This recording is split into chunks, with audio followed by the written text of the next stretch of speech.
For today's ganap nga ay magdi-duty na naman tayo sa night market, nakshuta. Kaya naman every time na pumupunta ako ng night market, abay syempre itong aking service, o loko. Kailangan natin maging strong, independent woman, nakshuta. Tignan nyo naman kung gaano kabilis na dumilim ngayong araw na to at Diyos ko, malala na naman ata, mukhang uulan na naman, nakshuta. Pero sana naman ay hindi dahil nga ngayon pa lang tayo talaga babawi. Nakapag-set up na nga yung dalawa kong kasama doon, kaya naman bumili na muna ako dito ng mga coke at kung ano-ano mga ingredients ng aking Ibis ay ice cream pala, nakshuta. Abay, ewan ko ba sa Pure Gold, palagi na lang talagang nagsisiubusan itong mga coke nila dito, Diyos ko. At buti na nga lang talaga may naabutan pa ako dito. Paano ba naman kasi sobrang addict na mga tao dito sa mga Coca-Cola. Ayun lang naman yung mga binili ko dahil nga paubos na at hindi pwede tayong maubusan dahil nga Diyos ko napakaraming bumibili.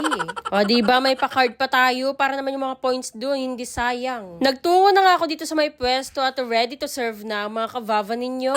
O diba ilang minuto na nga lang nakaramdam ako ng pagguhaw at meron nga bago ang tea office kaya naman napunta ako dito. Dahil nga titikman ko yung kanilang bagong flavor na buko. Abay nakshuta, naalala ko tuloy yung ex ko dito. Talagang buko yung tawagan namin, charis. Abay kung hindi nyo alam, Diyos ko, ang meaning ng buko talaga buhay ko. Ayun, nakshuta. O diba, Diyos ko, kaya naman pumunta na rin kayo sa tea office. May bago silang flavor, ang buko. Pero yung nagsiserve mukhang nyog na, nakshuta, charat-charat lang. At taste test na nga tayo ng kanilang bagong buko flavor. O Diyos ko, nang napaka-refreshing ng kanyaman na. Abay, feel ko nga yung pag-inom ko dyan, pero napakaitim pala ng eye bag ko, loko. Nanong pakinyo, talagang pinaghirapan ko yan. Na-frank ko pa yung ate ko dyan, sabi ko kaganda ng camera ko, diba? Diyos ko. Ganun-ganun lang yun, pero hindi ko na naman binayaran yung juice na yan, nakshuta.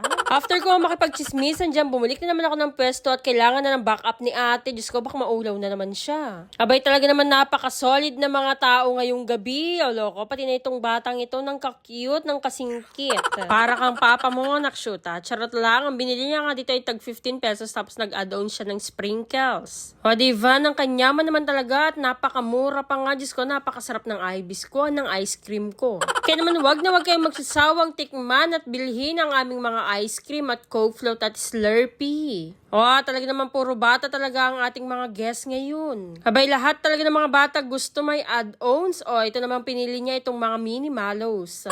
Diba, kaya naman ano pa inaantay nyo mga kavava? Tikman nyo na itong Ibis namin, ang ice cream namin at syempre Slurpee. At nagsidatingan na nga din dito yung mga tribo ng salaysay, mga player ng basketball. Loko, ng kagagwapo. Kailan lang ng mga, Diyos ko, ng mga uhugin pa ito, yung tumutulo pa yung mga laway at mga sipon, nakshuta. Sila nga ang nag-ubos ng aming ice cream. Paano ba naman kasi pagkalaki-laki at pagdami-dami ng kanilang mga pinagbibili.